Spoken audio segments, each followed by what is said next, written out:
Princípio 5. Encontre oportunidades na adversidade. Restringir seu foco a metas pequenas e exequíveis pode expandir a sua esfera de poder. De acordo com a lenda, um herói mascarado chamado Zorro percorria o sudoeste dos Estados Unidos lutando por aqueles que não podiam lutar sozinhos. Zorro era determinado, disciplinado e destemido, uma combinação que o imortalizou como o popular herói de tantos livros, programas de TV e filmes. Acrescente a isso piadas espirituosas e habilidades naturais com as mulheres, e Zorro parece incorporar qualidades irresistíveis demais para um homem só, mesmo em se tratando de um homem interpretado por Antônio Bandeiras. Mas a história de Zorro tem um capítulo menos conhecido. De acordo com a lenda, Zorro nem sempre foi um valentão capaz de se balançar sobre candelabros e subjugar 10 homens com um único golpe de espada. No início do filme A Máscara do Zorro, o vemos como jovem e impetuoso Alejandro, cuja paixão excede em muito a sua paciência e disciplina. Sua missão é lutar contra vilões e combater as injustiças do mundo, mas seu desejo é fazer isso imediatamente de modo espetacular. Quanto mais alto ele voa, mais dura é a queda, até que ele se sente fora de controle e absolutamente impotente. Quando o mestre ancião Dom Diego conhece, Alejandro é um homem arruinado, um escravo da bebida e do desespero. Mas Dom Diego vê o potencial do jovem e o acolhe, prometendo-lhe que a maestria e a vitória virão com dedicação e tempo. Na caverna que Dom Diego usa como esconderijo, o mestre espadachim dá início ao treinamento de Alejandro traçando um círculo no chão. Alejandro é forçado a combater durante horas restrito aos limites daquele pequeno círculo. Como Dom Diego diz sabiamente a seu protegido, este círculo será o seu mundo. Sua vida toda. Não existe nada fora disso até eu dizer o contrário. Quando Alejandro assume o controle desse pequeno círculo, Dom Diego permite que ele tente feitos cada vez maiores, que ele realiza um após o outro.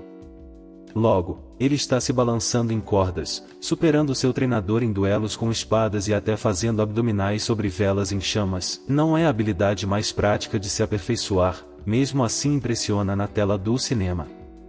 Mas nenhum desses feitos teria sido possível se ele não tivesse primeiro aprendido a dominar aquele pequeno círculo. Antes daquele momento, Alejandro não tinha controle algum sobre suas emoções, nenhuma ideia das próprias habilidades, nenhuma fé verdadeira na sua capacidade de atingir uma meta e, o pior de tudo, sentia que não tinha controle algum sobre o próprio destino. Só depois de dominar aquele primeiro círculo é que ele começou a se transformar em Zorro, a lenda. O Círculo do Controle. O conceito do Círculo de Zorro é uma poderosa metáfora de como podemos atingir nossas metas mais ambiciosas no trabalho, na carreira e na vida pessoal. Um dos maiores propulsores do sucesso é a crença de que o nosso comportamento faz a diferença, de que temos controle sobre o nosso futuro. No entanto, quando o estresse e a carga de trabalho parecem se acumular mais rapidamente que a nossa capacidade de suportá-los, o sentimento de controle muitas vezes é o primeiro a ser perdido, especialmente quando tentamos dar um passo maior que a perna. Se, no entanto, concentrarmos nossos esforços primeiro em pequenas metas exequíveis, recuperamos o sentimento de controle tão crucial para o desempenho. Ao restringir o escopo dos nossos esforços primeiro e depois observar esses esforços produzirem o efeito pretendido, acumulamos os recursos, o conhecimento e a confiança necessários para expandir o círculo, conquistando aos poucos uma área cada vez maior. Dom Diego não ensinou o jovem Alejandro como ser um exímio espadachim da noite para o dia. Zorro começou por baixo e, pouco a pouco, dominou um círculo cada vez mais amplo. Seu lendário sucesso foi resultado disso. Cultive plantas e carreiras, na importância do controle. Sentir que estamos no controle, que somos os mestres do nosso próprio destino no trabalho e na vida, é um dos maiores propulsores tanto do bem-estar quanto do desempenho. Entre estudantes, um sentimento maior de controle gera não apenas a níveis mais elevados de felicidade como também a notas mais altas e mais motivação para seguir a carreira que eles realmente desejam. De forma similar, funcionários que sentem ter elevados níveis de controle no escritório são mais eficazes no trabalho e relatam uma maior satisfação profissional. Esses benefícios, por sua vez, se propagam para outras áreas. Um estudo conduzido em 2002 com cerca de 3.000 trabalhadores assalariados para a elaboração do National Study of the Changing Workforce revelou que sentimentos de controle maiores no trabalho indicavam uma maior satisfação em praticamente todos os aspectos da vida e família, emprego, relacionamentos e assim por diante. As pessoas que sentiam ter algum controle no trabalho também apresentaram níveis mais baixos de estresse, menos conflito entre trabalho e família e menos rotatividade de empregos. É interessante notar que os psicólogos descobriram que esses tipos de ganho na produtividade, felicidade e saúde têm menos relação com o controle que de fato temos e mais com o tanto de controle que achamos ter. Lembre que o modo como vivenciamos o mundo é influenciado em grande parte pela nossa atitude mental.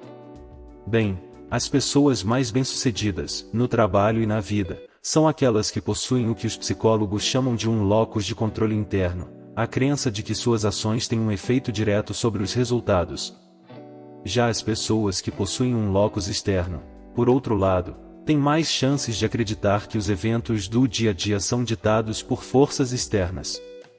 É fácil perceber por que o primeiro tipo de pessoa se adapta melhor a situações no trabalho. Se não receber aquela tão esperada promoção neste ano, por exemplo, uma pessoa com um locus de controle externo poderia dizer: as pessoas aqui não reconhecem o talento. Eu nunca tenho sorte e, subsequentemente, perderiam a motivação. Afinal, se acreditamos que nada do que fazemos importa, nos tornamos vítimas das garras insidiosas do desamparo aprendido que descrevi no capítulo anterior. Por outro lado, uma pessoa com um locus interno procura descobrir o que poderia ter feito melhor e se empenha para melhorar nessa área. As pessoas com um locus externo não apenas evitam assumir a responsabilidade pelos fracassos, como também deixam de assumir os créditos pelos seus sucessos, o que pode ser igualmente contraproducente, porque desgasta tanto a confiança quanto a dedicação. Trabalhei com uma cliente que tinha um locus de controle externo tão acentuado que, por mais elogios que recebesse, ela sempre dizia que só teve sorte que o chefe estava sendo gentil. Ela nunca sentia que as próprias ações tinham algum impacto sobre suas realizações, e em consequência, nunca se sentia verdadeiramente envolvida ou realizada no trabalho. Uma das melhores áreas para entender o efeito do locus de controle sobre o desempenho é o mundo dos esportes. Pense em como os melhores atletas se comportam naquelas inevitáveis coletivas de imprensa depois dos jogos.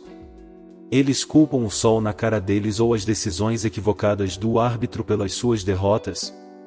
Eles atribuem as vitórias ao horóscopo ou a golpes de sorte. Não. Quando ganham, eles elegantemente aceitam os elogios recebidos, e quando perdem, eles parabenizam o adversário pela boa atuação em campo.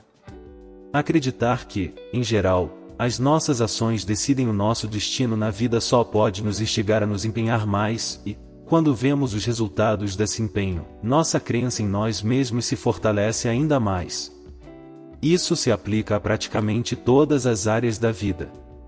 Pesquisas demonstram que as pessoas que acreditam que têm algum controle sobre os resultados apresentam maiores realizações acadêmicas, maiores realizações na carreira e são muito mais felizes no trabalho. Um locus interno reduz o estresse e a rotatividade no trabalho e leva a maior motivação, mais comprometimento organizacional e melhor desempenho. Os internos, como algumas vezes são chamados, até chegam a ter relacionamentos mais sólidos, o que faz sentido, considerando que estudos demonstram que eles são muito mais eficientes na comunicação, na resolução de problemas e em atingir metas mútuas.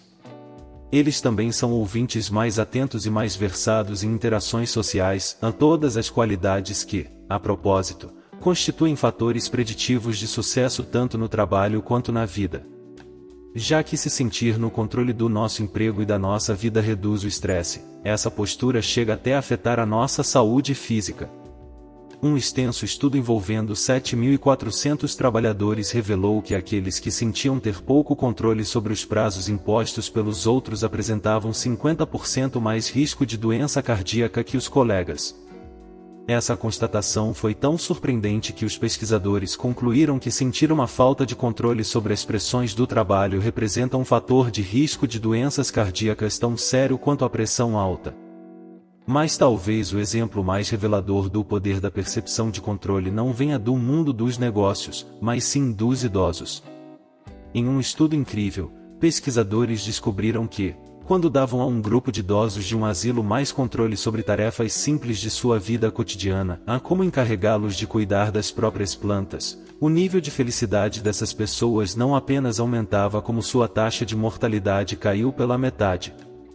É difícil encontrar um círculo de controle menor do que cuidar de uma planta, mas sentir-se no controle até mesmo de uma tarefa tão pequena teve o poder de prolongar a vida deles. Perda de controle, o cérebro em conflito. Infelizmente, considerando o quanto isso é importante para o nosso sucesso, nem sempre nos sentimos no controle. Alguns de nós são inerentemente propensos a um locus externo e o resto de nós pode cair nessa atitude mental no instante em que nos sentimos sobrecarregados por demandas excessivas para o nosso tempo, atenção e habilidades. Para entender melhor como isso acontece, precisamos de uma análise mais profunda do que acontece dentro do cérebro. Enquanto vivemos nossa vida cotidiana, nossas ações muitas vezes são determinadas pelos dois componentes conflitantes do cérebro, um sistema emocional automático, vamos chamá-lo de impulsivo, e o nosso sistema cognitivo racional, vamos chamá-lo de pensador.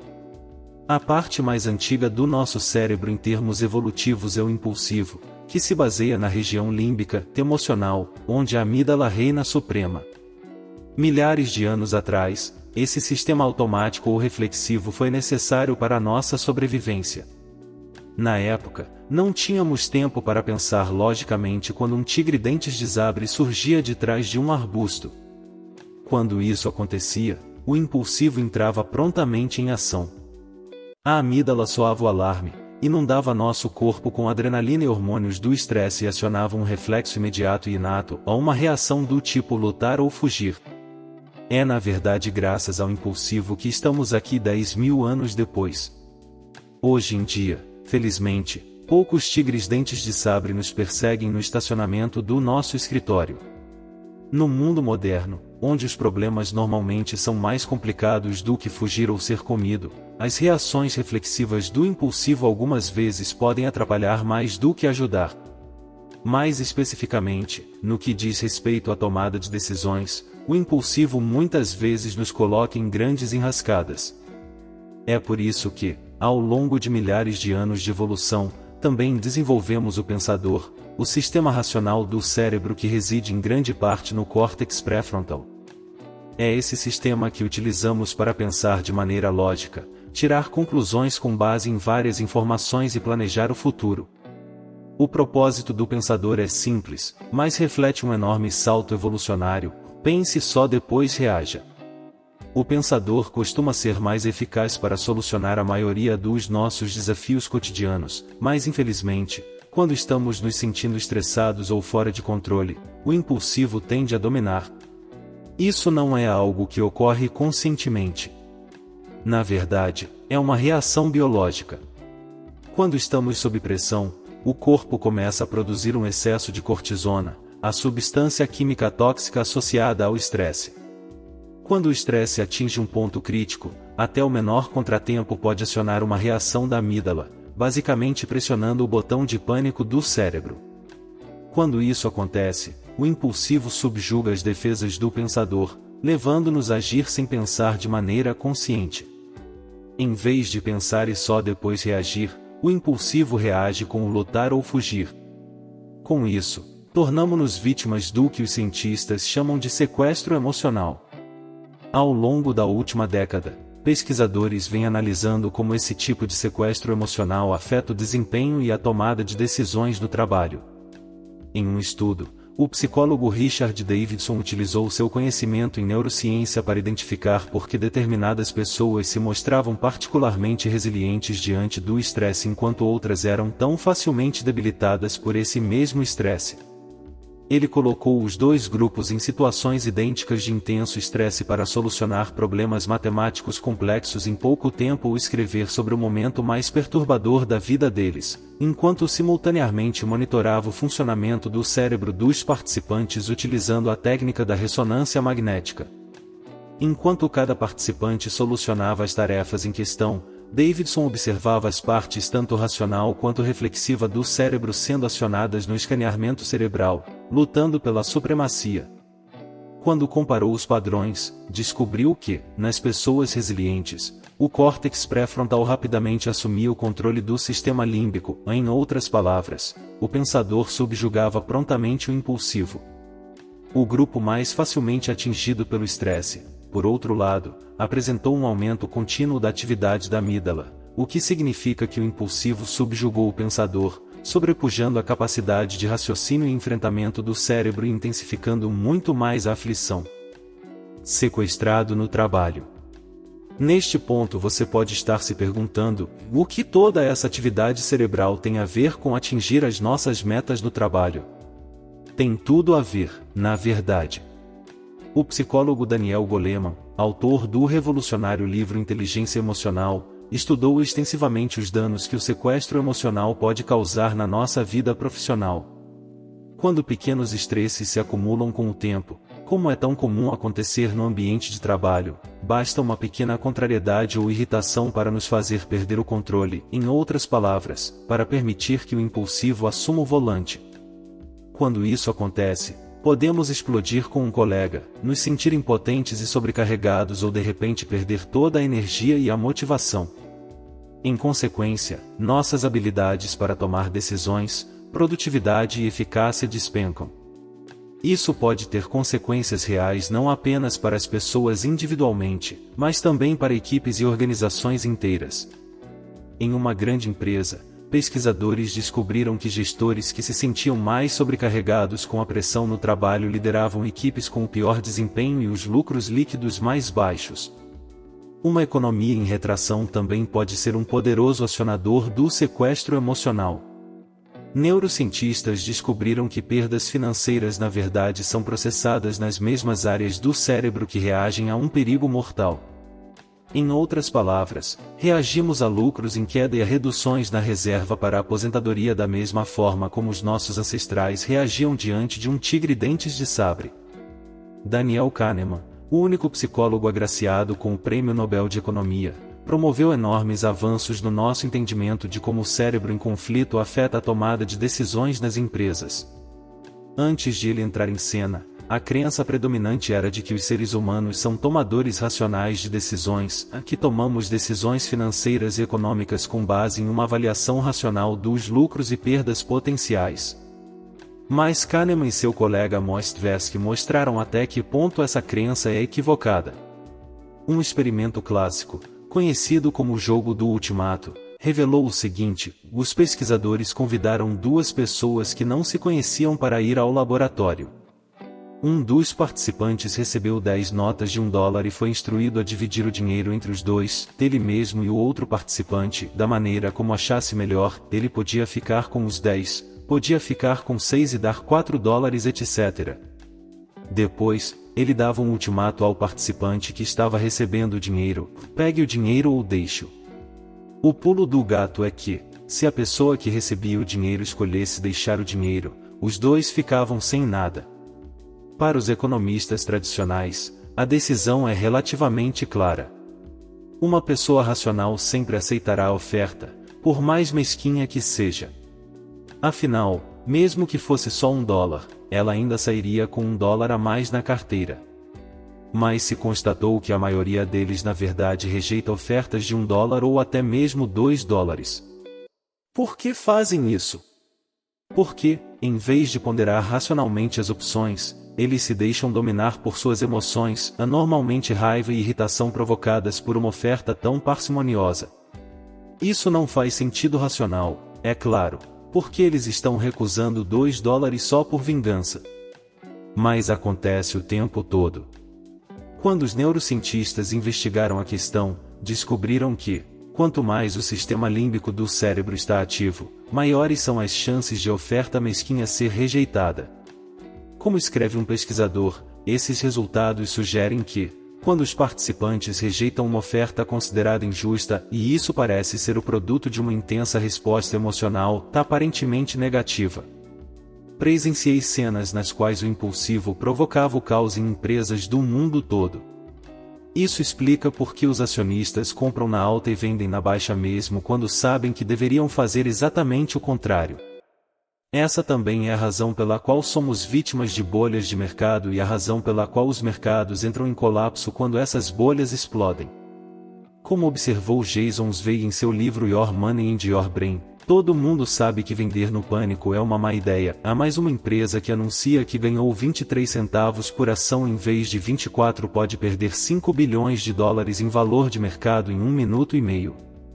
Quando nosso cérebro pressiona o botão do pânico, a razão sai pela janela, prejudicando a nossa carteira, nossa carreira e nossos resultados financeiros. Retome o controle, um círculo por vez. Então, como podemos tirar o volante das mãos do impulsivo e dá-lo de volta ao pensador? A resposta é o círculo do Zorro. A primeira meta que precisamos atingir, ou o primeiro círculo que precisamos traçar, é a autoconsciência. Experimentos demonstram que, quando as pessoas são preparadas para sentir intensa angústia, as que se recuperam mais rapidamente são aquelas capazes de identificar como estão se sentindo e expressar esses sentimentos em palavras. Escaneamentos cerebrais mostram que as informações verbais reduzem quase imediatamente o poder dessas emoções negativas, melhorando o bem-estar e as habilidades de tomar decisões.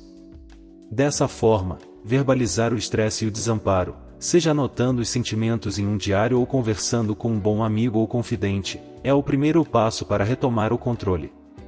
Dominado o círculo da autoconsciência, sua próxima meta deve ser identificar os aspectos da situação que você pode controlar e os que não pode.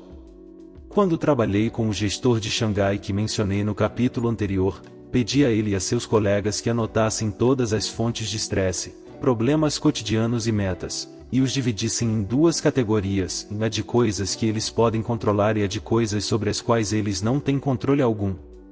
Qualquer um pode fazer esse exercício simples em uma folha de papel, em uma planilha do Excel ou até em um guardanapo no Happy Hour. O objetivo é deixar de nos concentrar nos fatores de estresse que estão fora do nosso controle para redirecionar nossas energias às áreas nas quais nossas ações podem ter um verdadeiro impacto. Elaborada essa lista de coisas que ainda estavam sob o controle deles, pedi que eles identificassem uma pequena meta que podia ser rapidamente atingida. Ao estreitar seu escopo de ação e concentrar sua energia e empenho, as chances de sucesso aumentam. Pense nos seguintes termos, e a melhor maneira de lavar um carro é colocar o dedão no jorro da mangueira, deixando aberta apenas parte da área. Por quê? Porque isso concentra a pressão da água, multiplicando a potência da mangueira.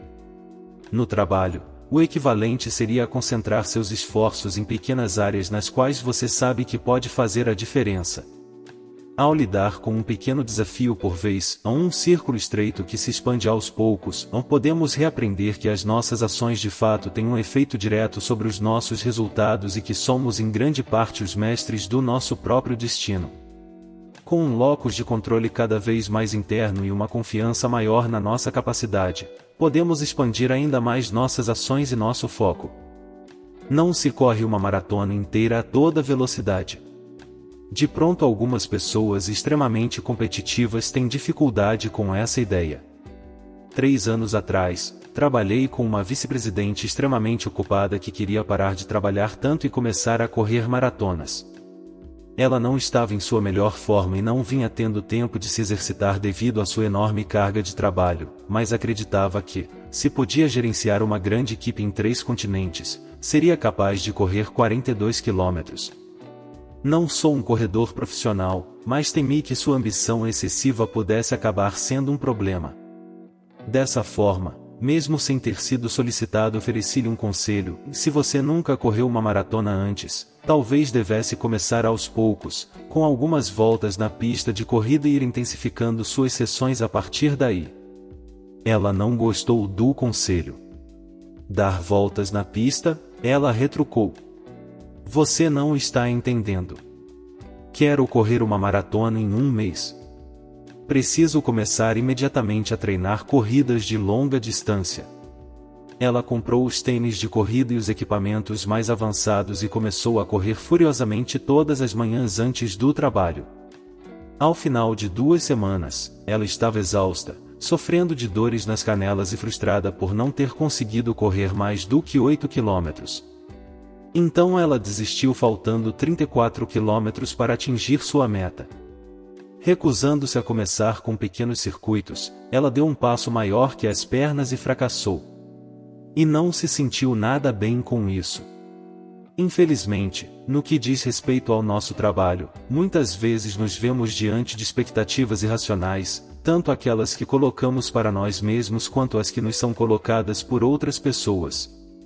Mas quando as nossas metas são impossíveis, corremos o risco de acabar como aquela maratonista ambiciosa demais, frustrada, triste e paralisada. No ambiente de trabalho de hoje, obcecado por resultados, não é surpresa alguma que sejamos tão impacientes e ambiciosos. Queremos ser o melhor vendedor, ganhar o maior bônus ou ter o maior escritório, e queremos tudo isso agora. Se contratamos um novo CEO, esperamos ser lucrativos já no próximo trimestre. Se contratamos um novo técnico, esperamos vencer o próximo jogo. Nossa cultura de reality TV, que nos diz que não vale a pena realizar, nem filmar, uma mudança a não ser que ela seja imediata e absolutamente grandiosa, também não ajuda muito. Aprendemos a acreditar que uma transformação completa da nossa casa, do nosso corpo e da nossa psique é possível em um episódio de 30 minutos, descontados os comerciais. Mas, no mundo real, essa mentalidade do tudo ou nada quase sempre é uma garantia de fracasso. Além disso, os sentimentos resultantes de tentativas frustradas e pressões esmagadoras se apoderam do nosso cérebro, acionando aquele ciclo odioso e insidioso de desamparo que nos distancia ainda mais das nossas metas. Não importa o que você pode ter ouvido de palestrantes motivacionais ou coaches, tentar alcançar as estrelas é uma garantia de fracasso. Na parte 1, falei sobre estender os limites da possibilidade. Eu de fato acredito ser importante fazer isso, mas só que não de uma só vez. É por isso que os psicólogos especializados na teoria da determinação de metas defendem determinar metas de dificuldade moderada, não tão fáceis a ponto de não precisarmos nos esforçar, mas também não tão difíceis a ponto de nos desanimar e desistir. Quando os problemas enfrentados são particularmente desafiadores e a recompensa se mantém fora do nosso alcance, definir metas menores e mais exequíveis nos ajuda a desenvolver a confiança, celebrar nosso progresso e nos mantém comprometidos com a tarefa em questão. Como aconselha Peter Bregman, professora da Harvard Business School, não escreva um livro, escreva uma página. Não espere ser um grande gestor nos seus primeiros 6 meses, só tente definir bem as expectativas. Por menor que seja o círculo inicial, ele pode levar a grandes retornos. Em O Código do Talento, Daniel Coyle explica como a estratégia de identificar e solucionar pequenos problemas ajudou empresas a prosperar. A prática, muitas vezes chamada de Kaizen, o termo japonês para melhoria contínua, consiste em ter foco em minúsculas melhorias incrementais, a melhorar a eficiência de uma linha de produção, por exemplo, movendo uma lata de lixo 30 centímetros para a esquerda. Como observa Coyle, essa prática pode resultar em mais de 1 milhão de pequenos ajustes por ano. Em outras palavras, com o Kaizen, as empresas utilizam o círculo do Zorro para transformar a melhoria incremental em resultados gigantescos. Junte tudo. Em uma ocasião trabalhei com a redatora-chefe de uma agência de publicidade que não conseguia deixar de se preocupar com a saúde financeira de sua empresa enquanto os clientes o setor de atendimento trazia para a empresa, que tipo de design o departamento de arte estava produzindo, se a chefe dela começaria ou não a demitir colaboradores. Quando ela percebeu que cada um desses fatores estava absolutamente fora de seu controle e que se preocupar com eles só provocava mais estresse, ela foi capaz de se concentrar em mudar o que a incomodava em seu trabalho, seu ambiente de trabalho e, em muitos aspectos, sua vida. Da mesma forma que fiz com outros clientes, pedi que ela fizesse 2 listas, o que ela podia controlar e o que não podia. Como muitas vezes acontece, ela ficou surpresa, e eu diria até chocada, ao ver o quanto boa parte de sua vida cotidiana pertencia à primeira lista. Ela gerenciava uma equipe de 8 pessoas, todos redatores talentosos que recorriam a ela em busca de instruções e orientação. Ela era responsável por conduzir reuniões criativas que geravam um brainstorming de ideias para cada cliente. Ela podia não ser uma executiva sênior, mas tinha o controle sobre cada palavra que a agência escolhia para o anúncio de um cliente. Dessa forma, para seu primeiro círculo do Zorro, determinamos a seguinte meta e melhorar apenas a própria criação publicitária. Um novo compromisso dela própria com essa meta exequível não apenas ajudou a concentrar suas energias em algo com que ela era capaz de lidar, como a melhor parte foi que, uma vez que o seu próprio desempenho melhorou, seu círculo de influência efetivamente se expandiu. Quanto melhor era seu texto, mais sua equipe se empenhava para seguir o exemplo, e o desempenho melhor da equipe logo incentivou também os outros departamentos, que reagiram com um entusiasmo e uma criatividade renovados. Ironicamente, ao reconhecer que não tinha controle algum sobre os designs do departamento de arte, ela acabou exercendo uma influência indireta sobre eles. Isso lhe deu a confiança da qual precisava para olhar ainda mais alto e logo sua liderança passou a contribuir ainda mais para o desempenho global da empresa. Caixas de pizza e caixas de entrada. Muitas vezes sentimos mais estresse ou uma sobrecarga emocional quando olhamos para nossa lista de afazeres, para nossa caixa de entrada de e-mails e nossa área de trabalho no computador, todas cheias até a borda.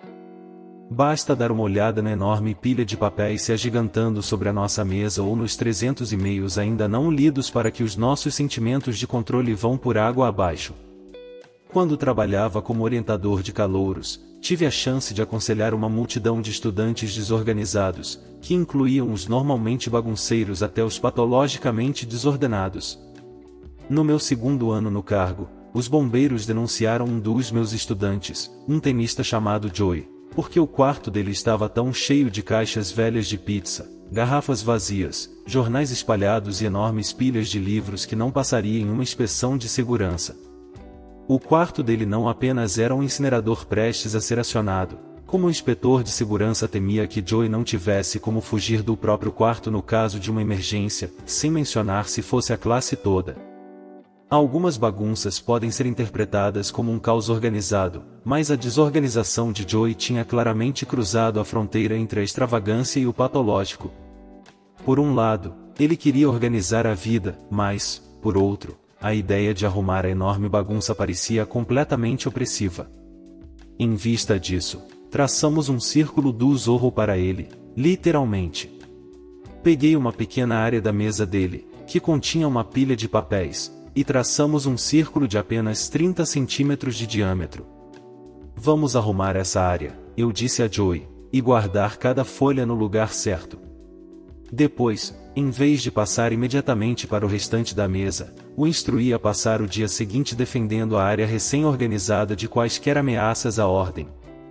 Considerando os hábitos de Joey, até aquilo era uma tarefa difícil, o que ele admitiu no dia seguinte, mas era possível. E, quando viu do que era capaz, ele pareceu verdadeiramente satisfeito. Então, no dia seguinte, escolhemos outro canto de sua mesa e aplicamos a mesma regra. A cada dia que passava, mais um círculo ficava livre de bagunça, sem mencionar o maior senso de controle e comprometimento com o projeto da parte de Joey. Apenas 2 semanas depois, o quarto estava impecável. Ao determinar pequenos círculos de sucesso e expandi-los gradativamente, Joey assumiu o controle do círculo mais amplo de sua vida. Ele ficou satisfeito, e o mesmo pode ser dito do corpo de bombeiros. Uma mesa desordenada é basicamente igual a uma caixa de entrada de e-mails desordenada, um problema que assombra muitos trabalhadores modernos. Nos dois casos, as coisas da nossa vida tomaram o controle sobre a funcionalidade da nossa vida, prejudicando a produtividade. Eu tinha acabado de dar uma palestra aos colaboradores de uma grande empresa manufatureira, quando um dos executivos seniores, Belry, me convidou para ir à sua sala. Ele começou a se desculpar pela bagunça antes mesmo de entrarmos na sala. Parecia que uma criança de 4 anos tinha passado algumas horas brincando sem restrições no escritório dele. Mas Belry tinha um problema ainda mais grave em mente e sua caixa de e-mails. Ele confessou que sua caixa de entrada continha mais de 1.400 mensagens, que tinham se acumulado ao longo dos 2 últimos meses enquanto ele se dedicava a um projeto prioritário. Agora que o projeto tinha terminado, ele sabia que precisava começar a lidar com o acúmulo de mensagens, mas só de pensar a respeito ele já entrava em pânico. Eu analisei o problema enquanto ele rolava a tela para me dar uma ideia do volume de mensagens não lidas. 3 minutos depois, ele não tinha chegado a 1/4 de todos os e-mails. Nunca vou conseguir me livrar desta montanha de mensagens, ele me disse. Seria melhor pegar um vírus que destruísse meu computador inteiro. Seu nível de estresse estava tão alto naquele momento que cada novo e-mail recebido enviava a seu corpo uma reação reflexiva ao estresse. Ele passava mal só de pensar no assunto. Ele não só queria evitar lidar com os e-mails, como se sentia tão sobrecarregado diante da situação que não conseguia nem pensar em trabalhar. Eu concordei em ajudar. Antes de mais nada, eu disse, ele precisava controlar sua ansiedade crescente. Aquela caixa de mensagens não era um tigre-dentes de sabre, mas, sim, um problema a ser solucionado por meio de planejamento e esforço deliberado, não pelo pânico cheio de adrenalina. Dava para ver que ele precisava urgentemente conversar sobre o problema, expressar com palavras seus sentimentos, para deslocar o desafio da parte emocional de seu cérebro para a parte da resolução de problemas. Eu lhe disse que a autoconsciência era um antídoto eficaz para o sequestro emocional e recomendei que ele mantivesse um caderno à mão para anotar seus pensamentos sempre que o estresse parecesse estar vindo à tona. Depois disso, traçamos o próximo círculo. Era humanamente impossível se livrar de uma vez de 2 meses de e-mails não lidos e Belry precisava ver algum progresso imediato. Assim, eu o instruí a esquecer todos os e-mails recebidos até então e responder apenas os novos e-mails. Depois de 3 ou 4 dias lidando apenas com os novos e-mails, assim que começou a se sentir no controle da situação, ele pôde começar a lidar com os e-mails recebidos no dia anterior. E foi o que fez, lidando com um dia a mais por vez até que conseguiu, aos poucos, eliminar todos os e-mails acumulados. Eu também sugeri que ele não passasse mais de 1 hora por dia nessa tarefa. Sem um limite de tempo, até tarefas pequenas e cada vez maiores podem voltar a se transformar rapidamente em um desafio avassalador e aparentemente interminável. 3 semanas mais tarde, recebi um e-mail de Belry. Ele me contou, orgulhoso, que, se eu respondesse imediatamente, seria um dos 5 e-mails que ele tinha na sua caixa de entrada. Fiquei impressionado.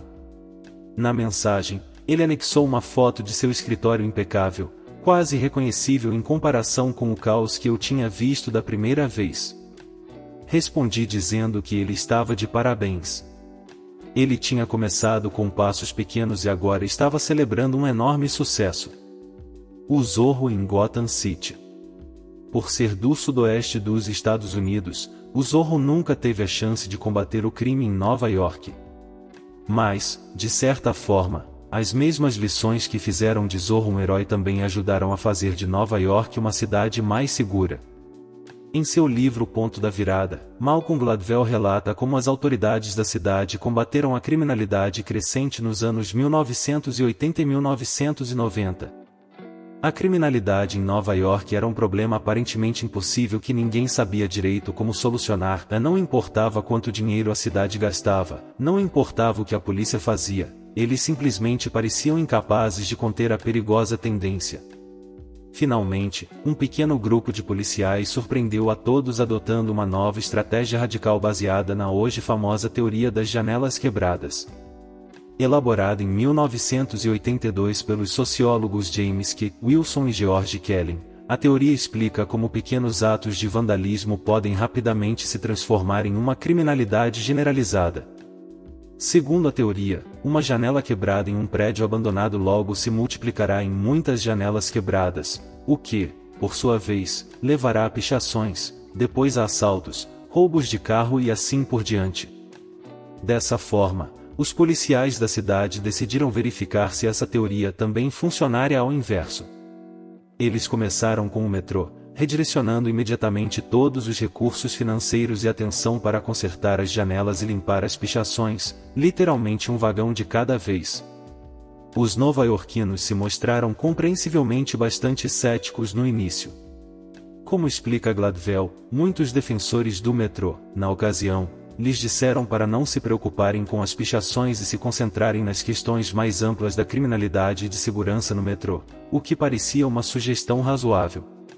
Preocupar-se com as pichações em um momento no qual o sistema inteiro estava prestes a entrar em colapso parecia tão inútil quanto esfregar o convés do Titanic enquanto ele se dirigia para os icebergs. Mas, ignorando as críticas, eles levaram o plano adiante, expandindo gradualmente seus esforços para incluir cada vez mais linhas do metrô até limpar e consertar todos os trens da cidade. E, à medida que os círculos se expandiam, o mesmo ocorreu com os resultados. Em pouco tempo, todos os tipos de crime no metrô, desde pular a catraca até os assaltos à mão armada, caíram significativamente. Depois, eles expandiram ainda mais o círculo limpando as pichações na cidade como um todo e, espantosamente, logo viram os índices de criminalidade caírem por toda a parte. Moral da história: pequenos sucessos podem se somar e se transformar em grandiosas realizações. Basta traçar o primeiro círculo na areia.